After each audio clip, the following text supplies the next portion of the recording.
Menjelang perayaan Idul Adha 2025, Dinas Pertanian, Peternakan dan Perkebunan atau DPPP Kota Palopo menegaskan seluruh hewan kurban yang masuk ke wilayah Kota Palopo telah dilengkapi dengan surat keterangan kesehatan hewan dari daerah asal.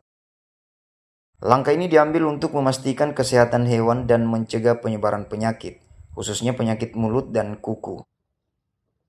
Kepala DPPP Palopo Muhammad Ibnu Hasim menyatakan, meskipun saat ini Kota Palopo berada dalam status 0 kasus MK, pihaknya tetap melakukan vaksinasi terhadap hewan ternak sebagai langkah pencegahan. Pihaknya terus melakukan vaksinasi pada hewan ternak, terutama sapi dan kerbau, untuk mencegah penyebaran penyakit dalam radius 10 km dari titik kasus. Selain itu, DPP Palopo juga melakukan pengawasan ketat terhadap hewan yang masuk dan keluar dari daerah.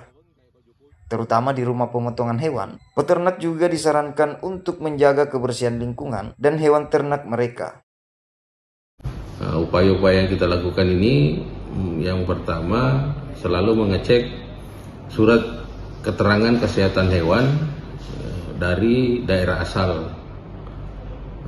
Yang kedua, tetap kita melakukan pengecekan apakah hewan kurban ini sudah pernah divaksinasi terkait dengan PMK, penyakit mulut dan kuku.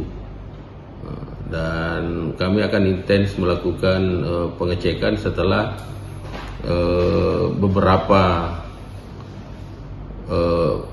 pengelola hewan kurban. Kita akan cek kesehatan hewan yang akan dikurbankan. Untuk mendukung upaya ini, Dinas Peternakan Palopo telah menerima bantuan sebanyak 500 dosis vaksin PMK dan 10 liter desinfektan dari pemerintah pusat.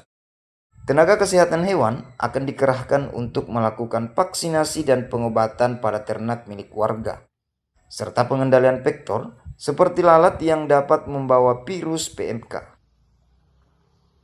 Langkah-langkah ini sejalan dengan kebijakan Kementerian Pertanian yang memperketat pengawasan kesehatan hewan kurban guna mencegah penyebaran penyakit hewan menular strategis dan zoonosis.